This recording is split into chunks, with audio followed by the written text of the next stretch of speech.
Hello, welcome to my channel, or welcome back to my channel.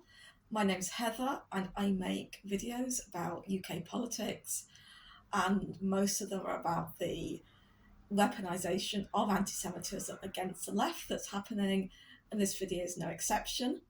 It feels strange to make this video the day after Jeremy Corbyn has been formally blocked by the Labour Party from standing as a candidate for the party in his constituency of Islington North, because it's not going to be directly about that, but it is indirectly about that, because it is about the way in which that move was made possible through the smearing of Jeremy Corbyn and the smearing of the movement that has his back, of which I am a part.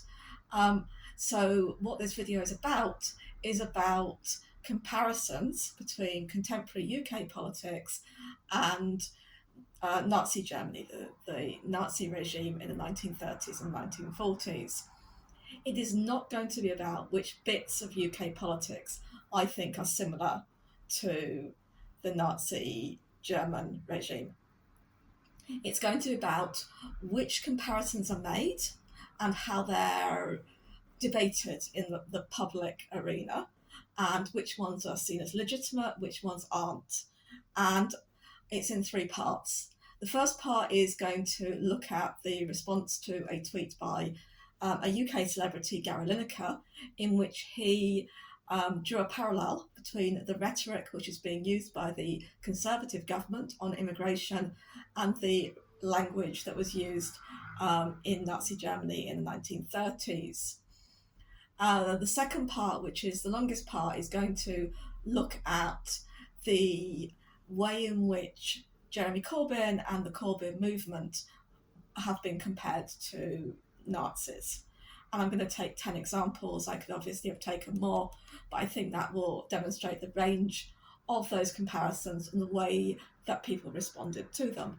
And in the third part, I want to think about the comparison between responses to the Tory government being compared to Germany in the 1930s, with the huge number of relentless comparisons between the Corbyn movement and Nazism, the Holocaust, and so on, and to say what that says about our contemporary politics in the UK, but also what it says about the way in which we think about Nazi Germany and think about the Holocaust. So if you want to just skip a section or skip forward or backwards, it's pretty easy. I'll put timestamps in the description below this video. Also in the description, I'll put links to as many things as I mentioned, the newspaper articles, videos, books, etc. that I talk about there, so you can follow up if you want to. So before I kick off, a little bit of a proviso. I don't think I'm in the best position to be making this video. I'm not an expert on the things I'm talking about, but people aren't making these videos. This is what I've said before. So while people who are better qualified to make these videos are not doing so, I will do them, and I'll also try and get some of those people into conversations on my channels. So part one, Gary Lineker and the response to him. So for people who don't know, people maybe from outside the UK, Gary Lineker was an England footballer. After that, he had a career in media, and most recently he's presented the flagship BBC show, which is called Match of the Day, which covers action in the Football League. I know nothing about football, you can probably tell, but Gary Lineker's famous even to people like me who know nothing about football. So what Gary Lineker tweeted was, and it was about Conservative Party policy on immigration. This is just an immensely cruel policy directed at the most vulnerable people in language that is not dissimilar to that used by Germany in the 1930s. So I'm going to look at responses to this. I'm going to do that by running through the coverage in the Jewish Chronicle. Now, the Jewish Chronicle is a Jewish communal newspaper, even by the standards of UK media, which is very right-wing. Our press is very right-wing. Even then, the Jewish Chronicle is on the right of our press. But I think it's useful because it does do a fairly good job of overviewing the different responses. It isn't out of step, I think, with the broader media coverage in this case, which was very, very opposed to Gary Lineker making this comparison. So the first article in the Jewish Chronicle is on the 8th of March. The headline is Gary Lineker under fire for 1930s Germany tweet on immigration. They quote quite a few people in that article who disagree with his comparison, who disapprove of his comparison. One of those is the woman in charge of the policy that he's criticising, Suella Braverman. The other is her opposite number in the Labour Party, the Shadow Minister Yvette Cooper. Just a brief quote from Cooper, there's more in the actual article. I just don't think you should make comparisons with the 1930s. Okay, so they were pretty much saying just don't make comparisons at all. The next day, the 9th of March, there was another article. The headline is Shame on You, Holocaust Survivor Tells Lineker Over Asylum Policy Tweet. And here they're focusing not just on the words of this Holocaust survivor, but also of the BBC. They quote a BBC executive saying Lineker would be reminded of their broadcasting responsibilities. The BBC has a responsibility to balance. And they also say that there will be a frank conversation. That's a quote. So next day, the Jewish Chronicle covered the story again.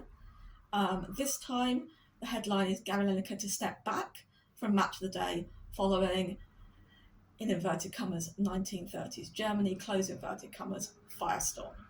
Again, the BBC are quoted in this. Obviously, that's what it's about, their decision that he should step back from frontline television work.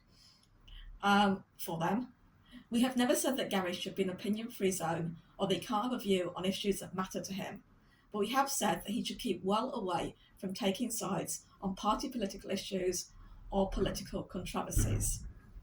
There's no story in 11th of March, that's Saturday, which is the Jewish Sabbath. That's perhaps why. Stories kick off again on 12th of March. This time they're digging up an old tweet of Gary Lineker's. The title, the headline of the article is BBC Ignored Complaint on Lineker Tweet Lamenting Death of Palestinian Footballer. The following day, there was a kind of slightly sideways story about this, 13th of March, and the headline is Border Deputies Apologises for Tweet Calling Journalist an Arsehole.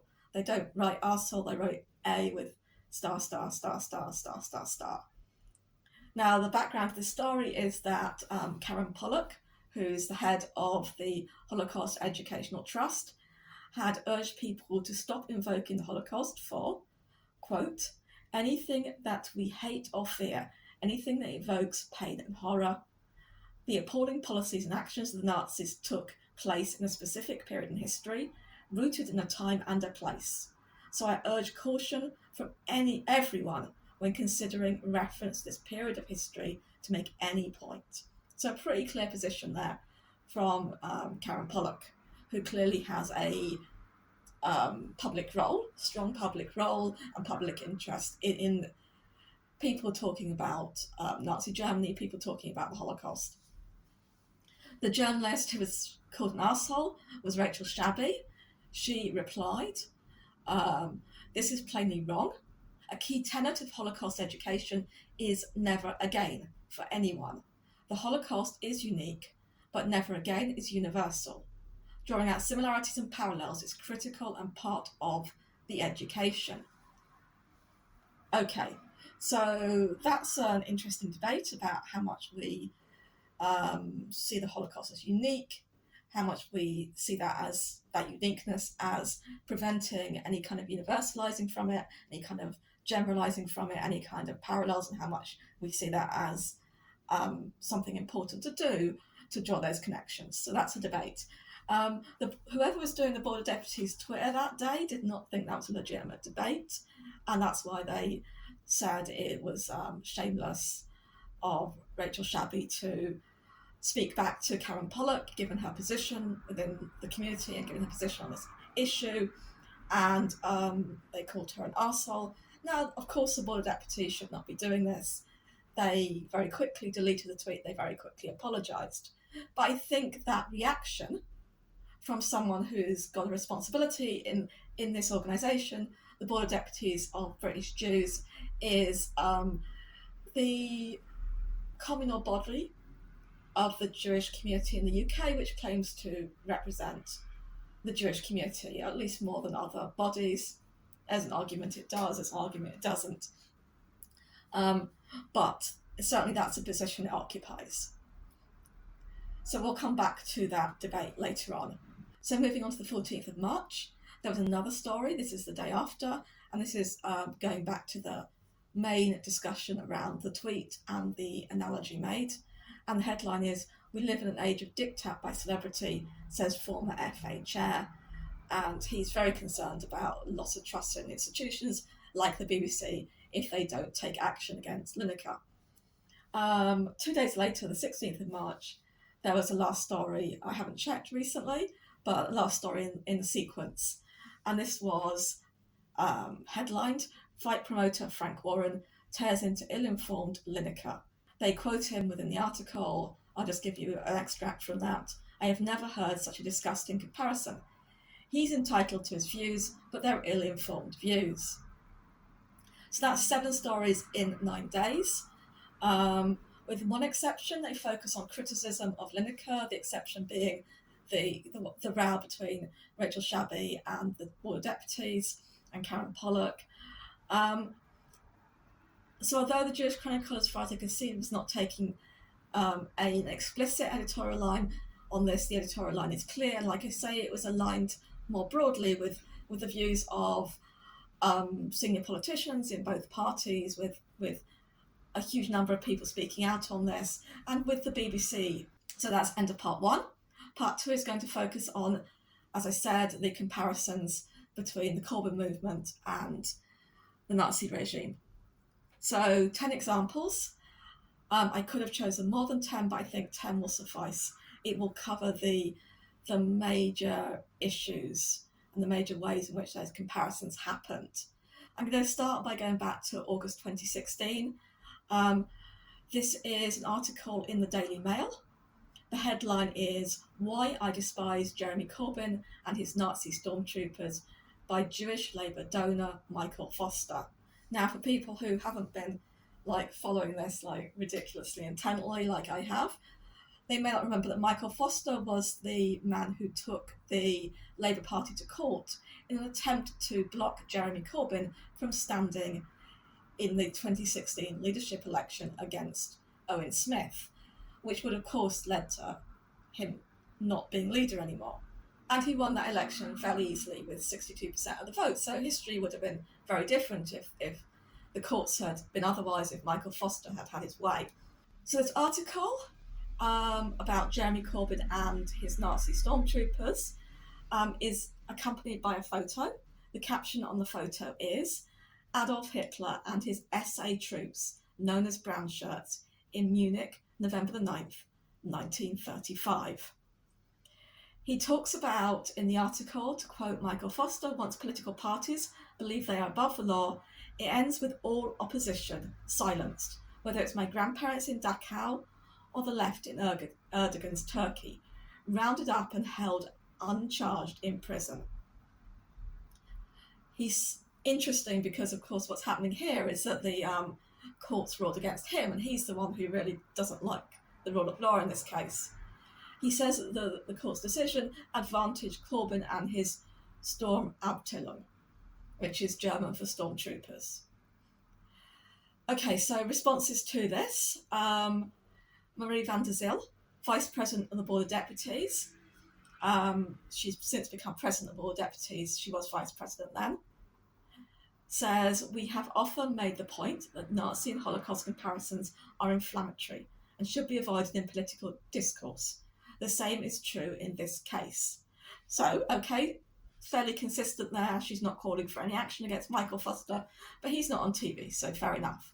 But there is a however, and that's what makes the responses to the comparisons between Labour and Nazis, Labour left and Nazis, and the Tories and Nazis very different. There seems to always be a however. So Marie added that, quote, "Many in the community are deeply concerned at some of the language and behaviour being exhibited by some Labour members." It's interesting that he did get pushback on this, even though at first he doubled down. So in the Jewish News, he said, "I've no problem with the use of Nazi terminology to describe what is happening here. What I said was historically true." But following pushback, he did, a lot of pushback, because he was suspended for this. In The Guardian, he said, "Well, I never used the word Nazi. That was added in the headline, not in the article. That's not by me." He also said the stormtroopers were disbanded in 1934 and had nothing directly to do with the Nazi genocide that followed. Let's carry on.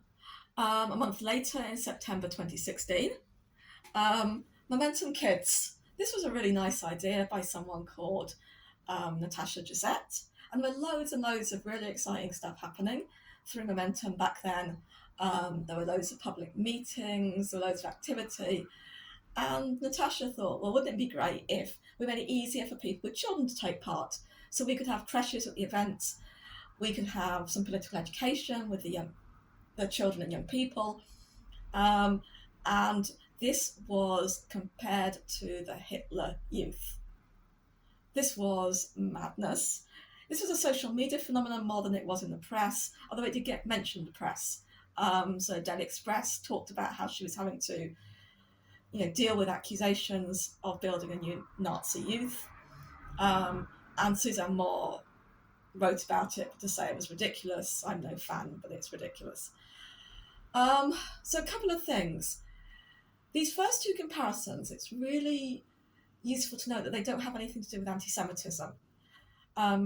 Essentially, these first two examples are about the fact that people feel that Momentum particularly is acting in a kind of controlling, neo-fascist way, wanting to almost, I guess, brainwash children and young people, wanting to go above the rule of law. Okay, it is really distressing. It must have been really distressing, particularly in Momentum. I mean, at the time, Momentum was headed up by 3 people. 2 of them, James Schneider and Adam Klug, are Jewish. To face Nazi comparisons, to not see that that's really offensive to do that. I don't know. But anyway, let's carry on. Example 3. Now we are getting into, I think, the subsequent examples do connect to anti-Semitism. In March 2018, so we're skipping forward quite a lot, we've had the 2017 general election in between these first 2 and the next ones. So Alan Sugar tweeted an image of Jeremy Corbyn sat next to Adolf Hitler. The caption to the image is, "When you're pictured at Nuremberg and claim you thought you were going to a car rally." Alan Sugar added to that, "Many a true word spoken in jest, Corbyn." Now this is an interesting one to compare to the Gary Lineker one, because Alan Sugar also is involved in quite big, high-profile BBC programmes. He's kind of the Donald Trump of the UK, not being president, but he fronts The Apprentice. I haven't watched the BBC in a really long time, but I think that still goes on. Certainly in 2018, I think it was still going on, but there was no call for any action by the BBC in this case, although there were people calling him out and asking him to delete it. It's interesting that the Jewish News reported on this. I couldn't see the Jewish Chronicle, and when they did, they said there was criticism from John Mann and from John McDonnell. Now these people are at opposite ends of the party. John Mann, very right-wing, ended up kind of being appointed by the Conservatives to something, even though he was a Labour MP. John McDonnell left the party, one of Jeremy Corbyn's strongest allies in the Parliamentary Labour Party. So, okay, at least there was criticism. Nothing like the backlash against Gary Lineker, but there was some criticism. There wasn't criticism, as far as I'm aware, outside of, the left itself and people like that, of the next one, which happens in July 2018, or the next one that I'm speaking about, which was Margaret Hodge. Now, she, in Parliament, called Jeremy Corbyn, she's a Labour MP, she called essentially her boss, the leader of her party, the head of the Parliamentary Labour Party, a fucking anti-Semite and a racist. Now, subsequently, the Labour Party decided that was not acceptable, and decided it was going to investigate her. She did an interview for Sky News about this, and she said, quoting her, "On the day that I heard that they were going to discipline me and possibly suspend me, it felt almost like I kept thinking, what did it feel like to be a Jew in Germany in the 30s? Because it almost felt as if they were coming for me. It reminded me of what my dad used to say. He always said to me as a child, 'You've got to keep a packed suitcase at the door, Margaret, in case you are ever to leave in a hurry.'" She said her emotional response resonated with his. I find it deeply offensive that she thinks being investigated by the Labour Party is anything like what happened to Jews in Nazi Germany. I've been investigated by the Labour Party. I wouldn't ever seek or want to compare what I went through to that. It's not even close in my view. I will put a link to Norman Finkelstein's taking that part, her comparison. But what's significant is that nobody that I'm aware of criticised it. It was requoted in articles in the Jewish Chronicle and other publications without any kind of pushback at all, as if that was a reasonable comparison to make. In the same month, perhaps unsurprisingly, given what I've just said, the three main Jewish newspapers in the UK published this same headline, the same front page. So, to quote from the article, "Today, Britain's three leading Jewish newspapers, the Jewish Chronicle, Jewish News and Jewish Telegraph, take the unprecedented step of speaking as one by publishing the same front page. We do so because of the existential threat to Jewish life in this country that will be posed by a Jeremy Corbyn-led government." Now, it doesn't mention the Holocaust, it doesn't mention Nazis, it doesn't mention Germany.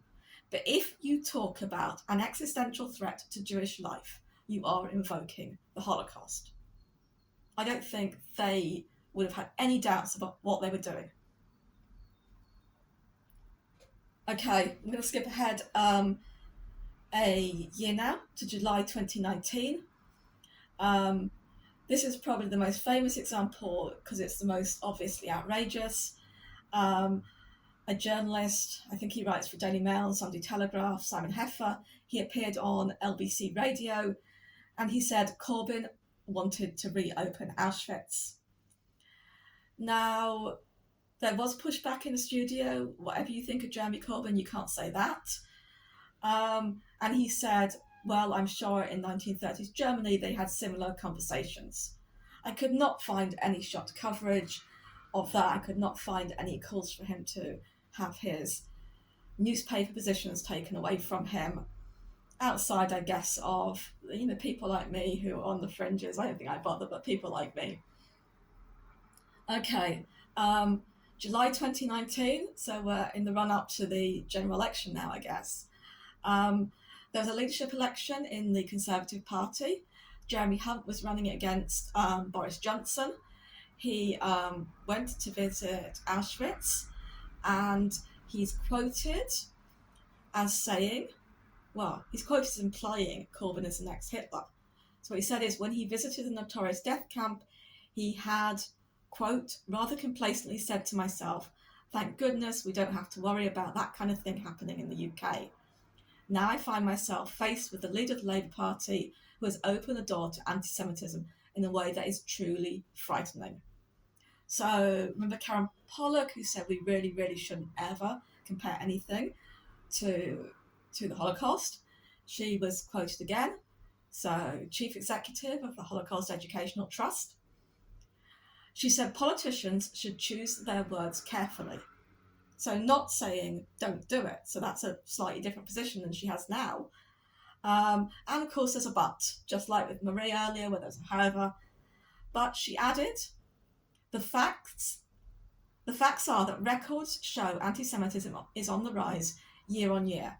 We are faced with a regular deluge of anti-Semitism coming from those who claim to be the anti-racist left, and Jew hatred is allowed to thrive, enabled and empowered by the institutional anti-Semitism which seems to run through the core of the Labour Party. The anti-Semitism that has flourished under Mr Corbyn's leadership is undeniable, pervasive and horrifying.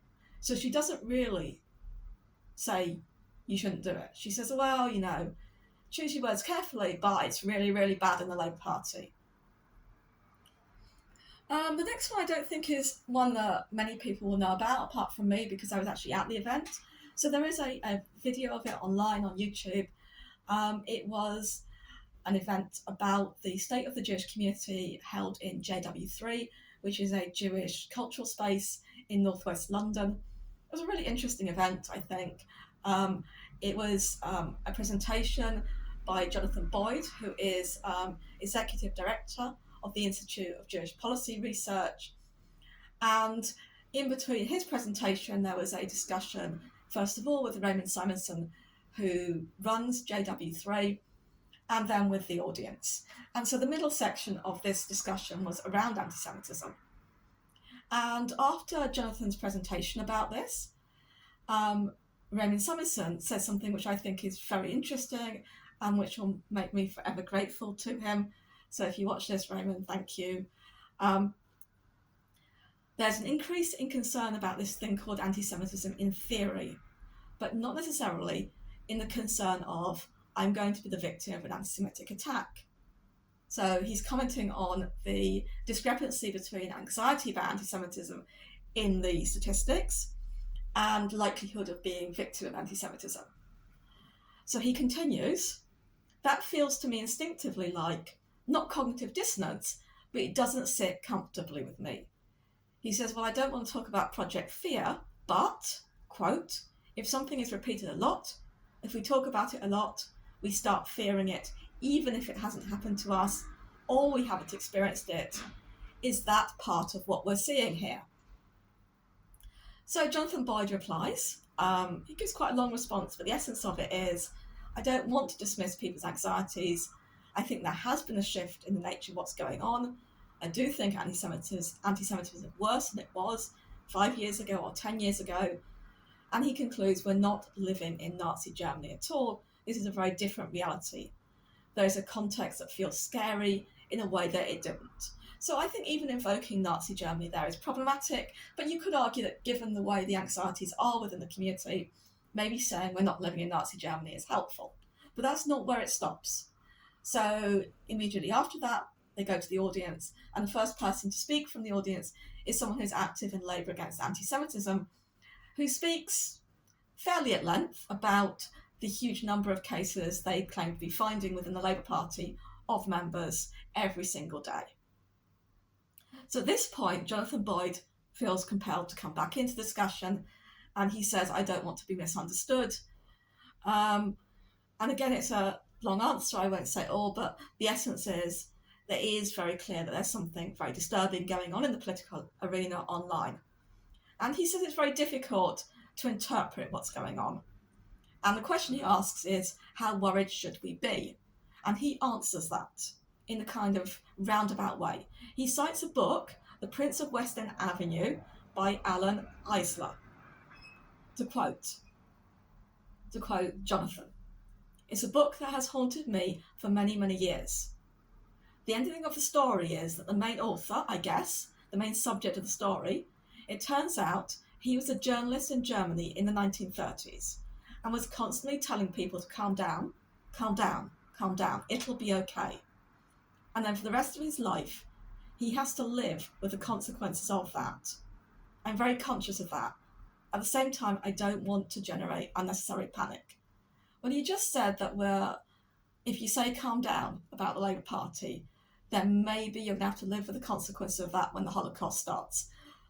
So I think you might be generating unnecessary panic. I included that example, I think, because it shows that a lot of stuff was going on under the radar. So the other ones are all public I think most people who follow this stuff will remember them. But this one, I think, indicates the kind of conversations were happening internally in the Jewish community, in synagogues. I know certainly in my mum's synagogue, they had a discussion that was pretty extreme like that in terms of how they were assessing the impact of Corbyn and the role of anti-Semitism in the Labour Party. And even more invisible, I guess, are all the discussions around the Shabbat table,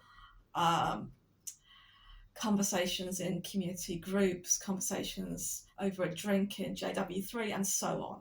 So last two. In December 2019, just days before the general election, the Simon Wiesenthal Centre, which is a centre that focuses on global anti-Semitism, monitoring it, addressing it, and which is named after Simon Wiesenthal, a very famous Nazi hunter. They do a top 10 list every year, just before the new year really, of the top issues, groups, people in relation to anti-Semitism in that year. In the 2019 list, they put Corbyn top. Quoting the leader of the centre, Rabbi Marvin Hayer, appeared to compare the dangers of Corbyn to those of Nazi Germany. This is according to a newspaper article. I think it was in the Jerusalem Post. Saying people cannot stay silent.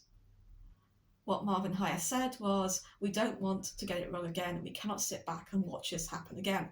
So very, very similar to Jonathan Boyd.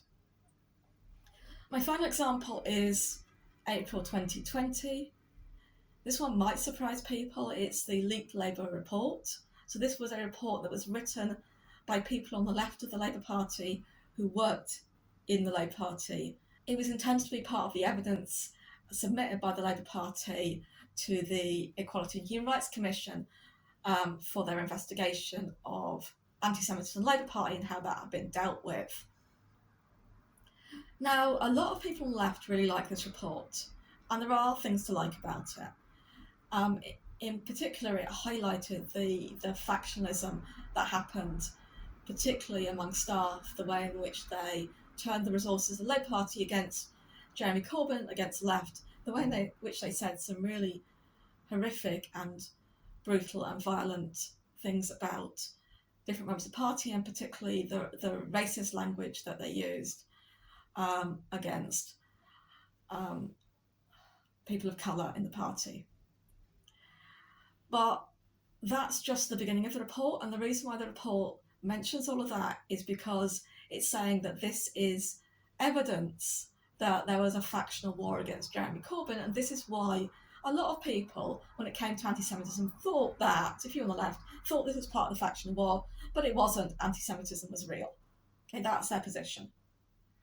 And the report ends, I think it's 750 pages, something like that, isn't it? If you get to the end, there's a very short final sentence, 2 words, and those words are never again. Now, we heard those words earlier in the video. That is, as Rachel Shabby says, a key lesson of Holocaust education. As soon as you say never again, you invoke the Holocaust. So it was shocking to me when I read this report. That was how this report ended, that the people who supported Jeremy Corbyn and were brought in to address complaints of anti-Semitism essentially saw it was as acceptable to draw parallels, to connect what had happened in the Labour Party with what had happened in the Holocaust through those words never again. Okay. Therein ends my 10 examples. Part 3. What patterns are there, what we can learn from this? So there are 3 main things that stand out to me by comparing the response to Gary Lineker to the response to the comparisons of the left to the Nazis. The first one is that left can be compared to Nazis, the right cannot. Doing the former is kind of become common sense now. It's almost like not open for critique. It's fine to compare the left to Nazis.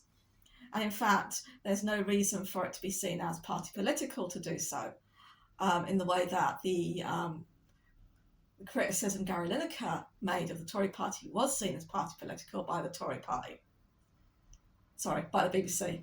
That's a Freudian slip. That one I won't edit out. That was quite significant because of the way in which the BBC position themselves, because of the people who staff the BBC News and so on, and other parts of the BBC indeed.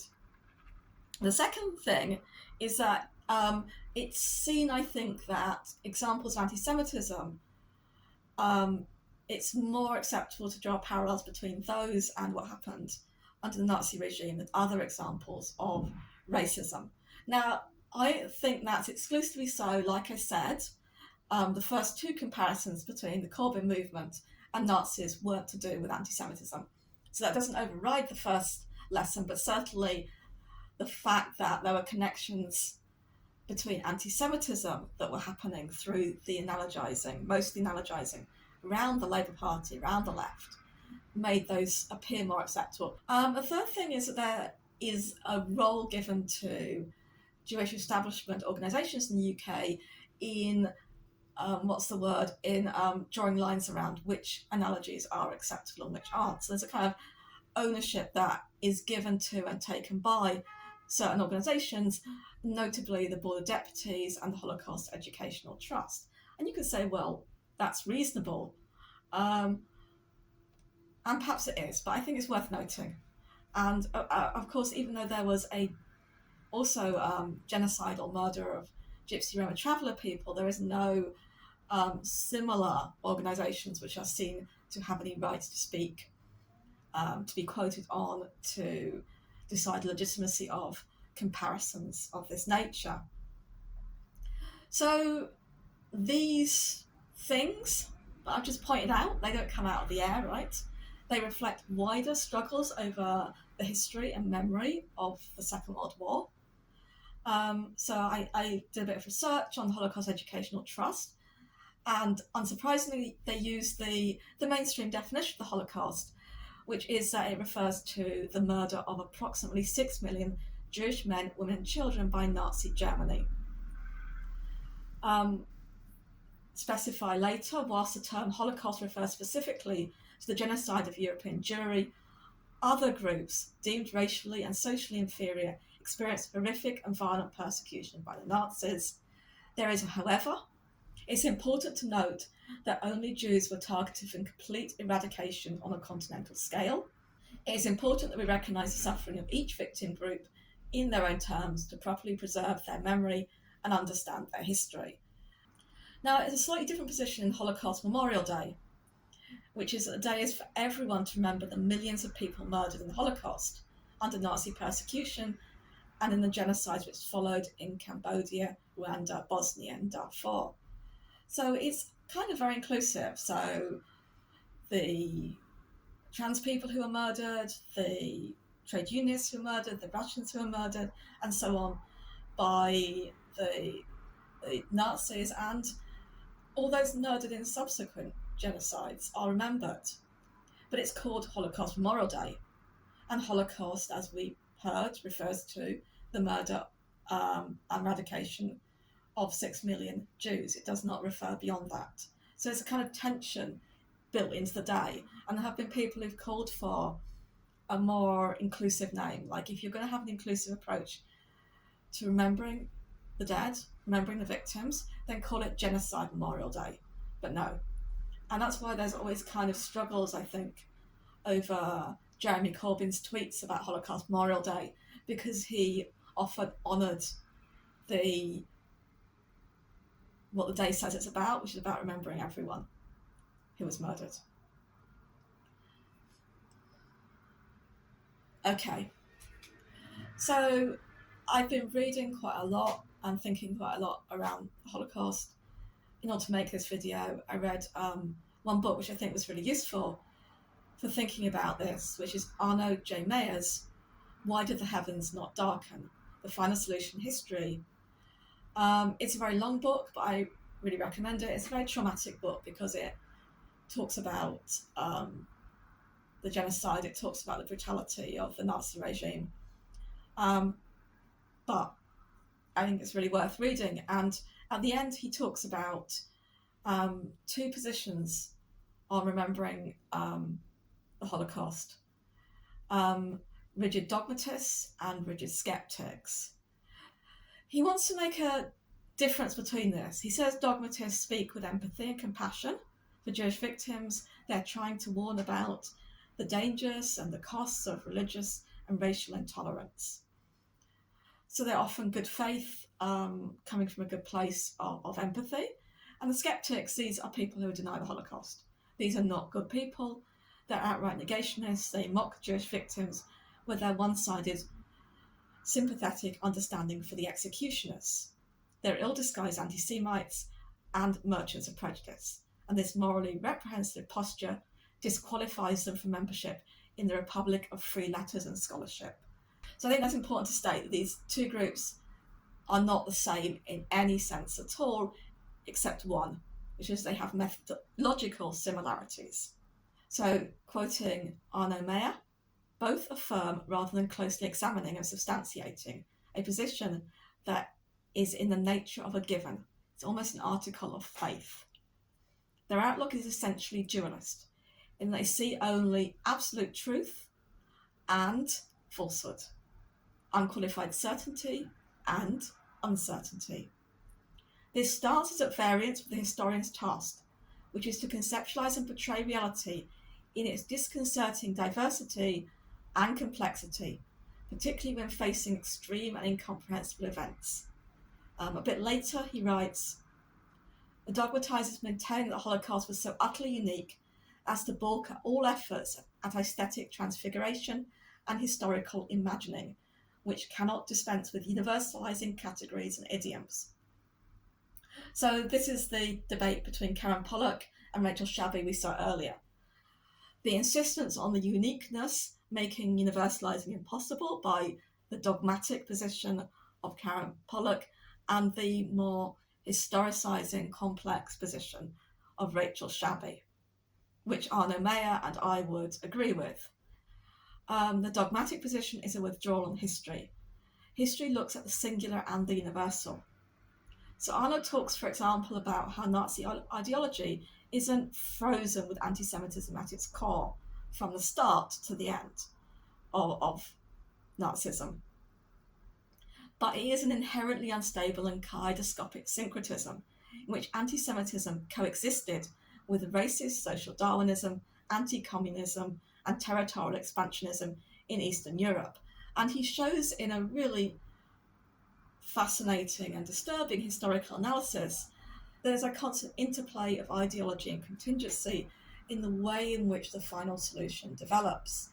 And he looks at the relationship, particularly between the anti-Bolshevik push of the Nazis and the failure of their campaign to take Russia, and the way in which that played out in increased violence and eventually genocidal violence against European Jewry.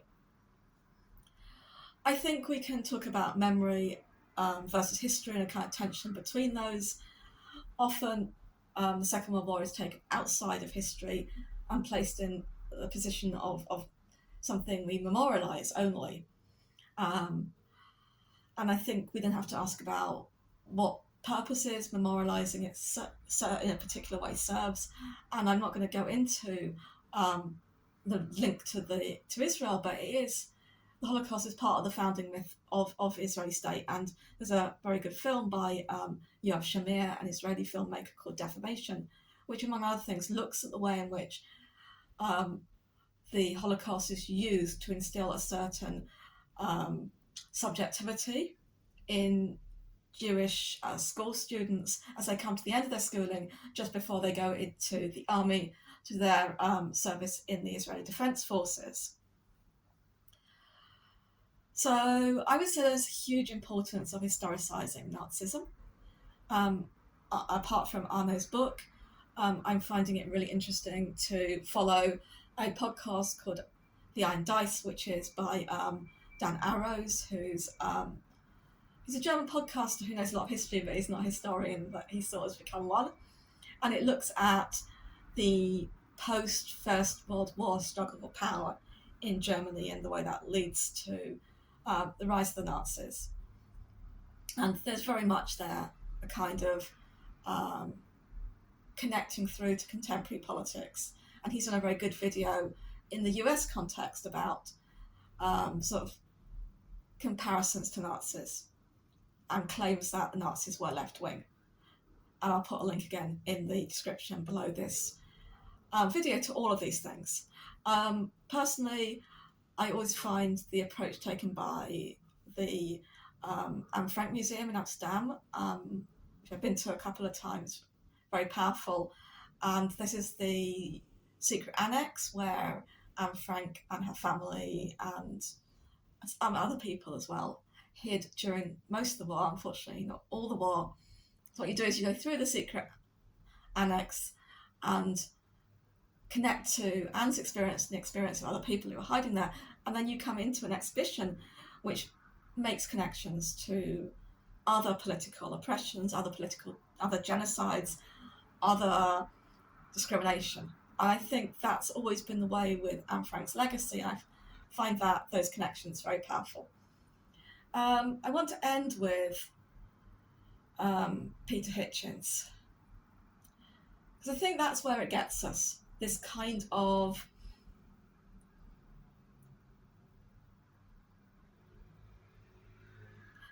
careless comparisons between the left and Nazism.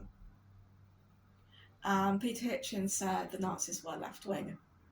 Now, the argument that we should not use Holocaust comparisons in relation to Israel is that these are offensive because Jewish people were victims of the Holocaust, and Israel is a Jewish nation state.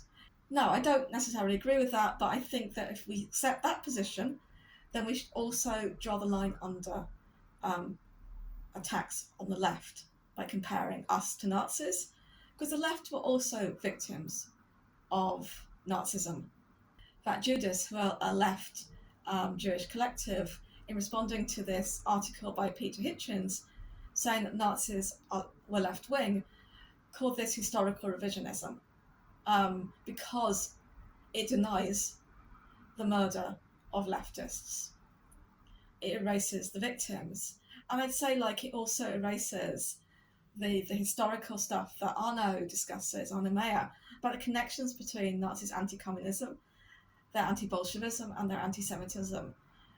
I think we have to make connections between our history and our contemporary life.